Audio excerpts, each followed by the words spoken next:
Hi, good morning, everybody. Welcome to the last edition of the Early Bird. It's finally done. The Stanley Cup has been put out there, and yes, us Sabres fan once again have to humble ourselves the way this one ended. My goodness, my goodness. All right, guys, we'll take a look at it, talk a bit about it, as this will be my pathway into more normal videos once again. All right, so let's take a look. Golden Knights win Stanley Cup with Game 5 victory against the Panthers, as we see a complete rout, folks, 9-3. Let's look at the numbers. And the Panthers, believe it or not, had the edge in shots, which is kind of weird, 35-32, and the face-offs went to the Golden Knights, 55% to 45. Both teams 0 for 1 on the power play, 27 hits apiece.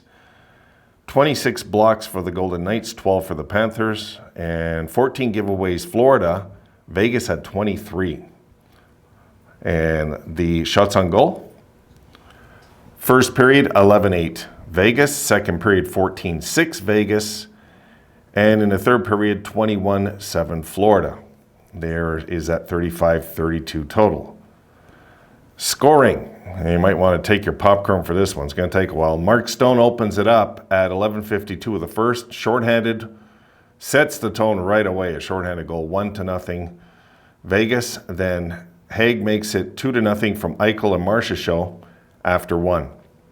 We go into the second. Ekblad, who I think's been invisible all playoffs, makes it 2-1 from Cousins at the 2:15 mark. And then Alec Martinez makes it 3-1 halfway through the game at 10:28 for Michael and Pietrangelo. And Vegas reclaims that 2-goal lead, which I think was the turning point of the massacre, really. Makes it, again, 3-1. So then a few minutes later, Riley Smith from Carlson and Theodore makes it 4-1 at 12:13. And then Mark Stone at 17:15. The game's a runaway now from Howden and Stevenson, makes it 5-1. At the, again, the 17:15 mark. And then Amadio, to top things off with less than 2 seconds left in the period, makes it 6-1 from Smith. We head into the third. And Barbashev gets in on the fun. He makes it 7-1 from Eichel and Theodore at 8:22. And then Reinhart from Bennett and Montour makes it 7-2. If I said 7-2 before, I meant 7-1. I can't remember, guys. I'm half awake here. So 7-2. Then Sam Bennett makes it 7-3 from Forsling and Reinhart. That'd be Florida's last goal of the season at 11:39. Mark Stone, on his third attempt of an empty net goal, finally gets one. And the rout's official already. But to see Stone get the hat trick just kind of top things off at 14:06. And Nicholas Roy, just for good measure, makes it 9-3 at the 18:58 mark from Theodore and McNabb. Guys, I don't remember ever watching a Stanley Cup clinching game. Not that wasn't this much of a runaway. Yes, I've seen it. But 9 goals. I don't remember 9 goals. I don't know. If any of you have seen it, let me know, because I don't recall ever seeing 9 goals in a Stanley Cup clinching game. I seen... They talked about it yesterday. I totally remember the Penguins doing it when they beat the North Stars in Game 6. Was a complete rout for Pittsburgh's first Stanley Cup in their history in '91. I remember that, but I don't remember. They said the Oilers did it too against Philly, which I just don't remember. You know, it was obviously in that 4-1, I'm guessing, series, because the one that went 7, that went right to the wire. That Game 7, so it had to be where they beat the Flyers the 4-1.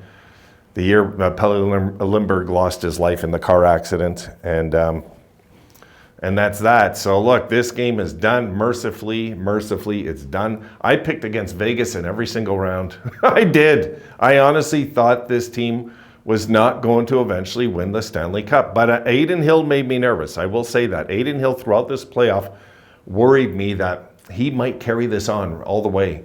And I thought he should have been looked at as the MVP, guys. I'll be honest. I thought Eichel maybe should have got the MVP. Marchessault got it.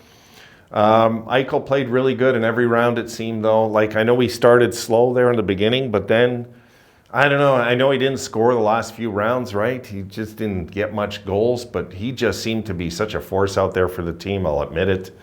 He did, you know. It's okay. Look, guys, they got it out of their system. This is why they gave all their draft picks. I want to compare this to the Toronto Maple Leafs because there is a comparison here, guys. When you look at what Vegas did over the years, giving the draft picks away, everything, with one goal in mind, and that's to get to the Stanley Cup Finals again and win this time, and they did it this time around. Toronto, guys, they gave up a first, a second, a third, and a fourth for for Ryan O'Reilly, which I thought was stupid right from the start, and it was stupid because he's going to walk. He's not going to stay there. They got too many bad contracts now, Toronto. Toronto went with that idea of paying 4 guys $40 million, and let it be a lesson to us. Never, never, never repeat history that's failed. No. What Vegas did is proof, though, that you can be a big team and win the Stanley Cup. They're a big team, you know, and that's proof to me. You need a big team in the playoffs. This was a big team.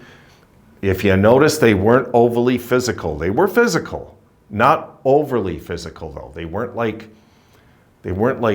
Colorado last year, where Colorado was hitting everything, man, on their way. They were last year. Colorado woke up physically last year, and that's why they blew through the league last year, way more easy than Vegas did this year. That Colorado team last year just blew through everybody, you might recall. So this Vegas team is proof that you can trade first-round picks and everything to get to your objective, to win the Stanley Cup. But when they weren't rebuilding, they already had a veteran team, right? Because of the draft. They already had some veterans. It wasn't like our team, which is young and up and coming. And, you know, I just wanted to point that out because Toronto and Vegas kind of had the same kind of ideas. Trade everything to win the Stanley Cup, or trade all our picks, I should say, to win the Stanley Cup. And Toronto went about it the wrong way because they handed out half their salary cap all over to all over, and the other 4 to the 4 guys. And it's like Tavares, we know, is useless. It's time Toronto fans start admitting this guy's useless, really, you know. And you know, that was in their rebuild, in the Toronto rebuild. I think the Tavares signing was it was really it was a perfect rebuild going, and then they just decided to get greedy. And that was it. So we better learn from that this summer and not go out there and be desperate to make the playoffs, Buffalo fans. No, we don't want to be desperate to make the playoffs. We want to be desperate to win the Stanley Cup. Going and getting a guy and signing him for $8 million because that might guarantee us a playoff spot, and there's no guarantees, is dumb. So we better be careful with our money this summer, be smart, and continue to put it into the foundation of what's going on with our team. But anyway, that's another Sabres video. Guys, the good news for Sabres fans, we're back on even terms with the entire league. Let the league be on notice. Be on notice, man, because this Buffalo team next year is going to be a bit more of a tougher team to put down than they were this time around, I think. Even defensively, we're going to get better. So we'll talk about that in later videos. Guys, I got to get about my day. Thanks for supporting the early bird videos for the 150 regulars that I had, or 200 regulars. It's appreciated, guys, because it is a bit of a headache having to do it every single day. It really felt like it at the end. And I'm grateful it's come to an end. I really am. I want to get back on my regular videos, guys. I do. But I made a commitment. I know there's about 150 of you that stick around and watch this video, so it's appreciated. And yeah, it doesn't matter. The channel takes a hit. I don't care. I don't count on this channel as a living, guys. I count on it as a side hustle to pay off my internet.